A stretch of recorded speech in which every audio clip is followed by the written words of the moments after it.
Assalamualaikum warahmatullahi wabarakatuh. Izin memperkenalkan diri, nama Melisa Fitri dari kelas 12 IPS 5 absen 25. Di sini saya akan bercerita tentang salah satu teks cerita sejarah non-fiksi dan fiksi. Yang pertama, teks cerita sejarah non-fiksi atau berdasarkan fakta yang berjudul Kekalahan Kerajaan Malaka. Pengenalan. Malaka merupakan salah satu pusat perdagangan rempah di Asia yang sangat besar dan ramai. Kapal-kapal perdagangan dari Gujarat, Bengali, Persia, dan negara lainnya berdatangan ke Malaka untuk berdagang. Hal tersebut menjadi kerajaan Malaka semakin makmur dan berkembang. Bagian konflik. Kedatangan Portugis ke wilayah Malaka langsung menimbulkan kecurigaan rakyat Malaka. Hal tersebut dikarenakan mereka datang berbondong-bondong atas nama negaranya, bukan atas nama perseorangan, seperti pedagang lainnya. Kapal-kapal yang berdatangan pun bukan kapal sembarangan, apalagi kapal dagang. Kapal yang mereka bawa ke perwira Malaka merupakan kapal perang yang diperlengkapi dengan meriam-meriam besar yang siap ditembakkan untuk kapan saja. Armada Portugis yang pertama kali di perairan Malaka oleh Diego Lopes de Sequeira. Mereka datang dengan alasan untuk berdagang, bahkan pimpinan mereka pun datang meminta izin kepada Sultan Muhammad Shah. Namun permintaan tersebut ditolak karena rakyat dan Sultan Muhammad Shah telah mengetahui tujuan sebenarnya Portugis, yakni untuk menguasai jalur perdagangan di perairan Malaka. Bagian komplikasi. Akhirnya rakyat Malaka yang curiga segera menyerang armada Portugis. Kemudian serangan tersebut dijadikan alasan oleh Albuquerque, pemimpin pasukan Portugis, untuk mengadakan serangan balasan.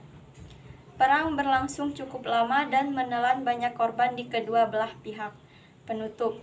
Pertempuran demi pertempuran dilalui dan pada akhirnya kerajaan Malaka tidak mampu menahan serangan Portugis yang bertubi-tubi.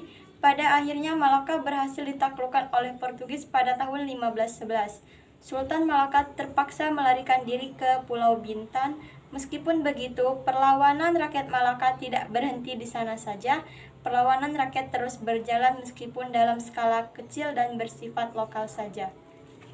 Unsur intrinsik yang terdapat dalam cerita Kekalahan Kerajaan Malaka adalah tema Kekalahan Kerajaan Malaka, tokoh Sultan Muhammad Shah dan Albuquerque, latar perairan Malaka, alur maju, penokohan Sultan Muhammad Shah tegas dan berani, Albuquerque licik dan serakah, amanat. Amanat yang dapat kita ambil dari cerita kekalahan Kerajaan Malaka adalah kita jangan mengambil hak yang bukan milik kita, apalagi merampasnya dengan cara kekerasan atau dengan cara licik yang dilakukan oleh Portugis. Unsur ekstrinsiknya ialah latar belakang pengarang. Latar belakang dari cerita Kekalahan Kerajaan Malaka ialah Malaka merupakan pusat perdagangan rempah yang makmur dan berkembang, dan kedatangan Portugis yang ingin menguasai jalur perdagangan di perairan Malaka. Kondisi ekonomi dari cerita Kekalahan Kerajaan Malaka adalah makmur dan berkembang. Yang kedua yakni teks cerita sejarah fiksi yang berjudul Garis Keturunan Tingkir. Pengenalan. Bukit Borobudur tampak lebih muram dari biasanya. Di tepian jalannya terlihat sosok seorang pemuda yang sedang berjalan menuju ke jalan setapak. Jalan setapak yang akan membawanya ke sungai yang biasa digunakan oleh warga sekitar untuk mencuci dan membersihkan diri. Konflik. Namun tanpa sepengetahuannya, dua orang asing tengah membututinya dari semenjak ia melewati Bukit Borobudur. Kedua orang itu tampak mengendap-endap dan memperhatikan setiap gerak-gerik pemuda muram itu. Mereka berdua adalah Arya Panangsang dan Ken Arok, utusan dari kerajaan. Mereka berdua ditugaskan untuk membuntuti orang-orang mencurigakan yang baru menginjakkan kakinya ke tanah Jawa. Ketika pemuda itu tengah melepaskan sabuk pinggang dan perlengkapan kesatriaannya, dua orang mencurigakan itu pun lekas beraksi. Bagian komplikasi.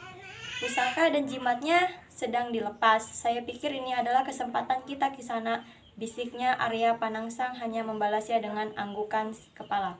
Tak lama mereka kedua berlari dan berusaha menerkam pemuda itu dengan ajian mematikan. Namun seketika itu pula petir menyambar dan mereka berdua terpental jauh ke belakang. "Ajian apa ini?" Arya Penangsang bertanya sambil kesakitan. "Tidak mungkin," balas Ken Arok. "Ia mampu mengeluarkan kajian tanpa jimat apalagi pusaka." Arya Penangsang keheranan. "Apakah menurut Kisanak juga ia adalah..."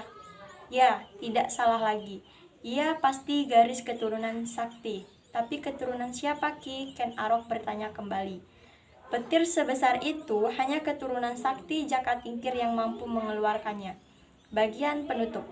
Tanpa panjang lebar, mereka berdua untuk memutuskan berlari menjauh dari pemuda itu, pemuda yang merupakan darah keturunan sakti dari Jakatingkir. Mereka berdua berhasil melarikan diri dan membawa berita mengenai keberadaan garis keturunan Jakatingkir ke kerajaan. Dapat ditebak bahwa penyerangan ini bukanlah upaya akhir dari usaha penaklukan semua garis keturunan sakti oleh Majapahit. Unsur intrinsik yang terdapat di cerita garis keturunan Tingkir adalah tema garis keturunan Tingkir, tokoh Arya Penangsang dan Ken Arok, latar Bukit Borobudur, sungai dan sungai, alur maju penokohan Arya Penangsang selalu tidak cermat dan terburu-buru. Ken Arok terburu-buru tidak memahami keadaan. Amanat yang dapat kita ambil dari cerita garis keturunan Tingkir adalah kita jangan terlalu terburu-buru dalam mengambil tindakan dan harus selalu cermat. Unsur ekstrinsik yang terdapat dalam cerita tersebut adalah latar belakang pengarang. Latar belakang dari cerita garis keturunan Tingkir ialah ada sosok pemuda yang mempunyai kekuatan sakti yang merupakan keturunan dari Jakatingkir di Majapahit. Sekian, terima kasih. Wassalamualaikum warahmatullahi wabarakatuh.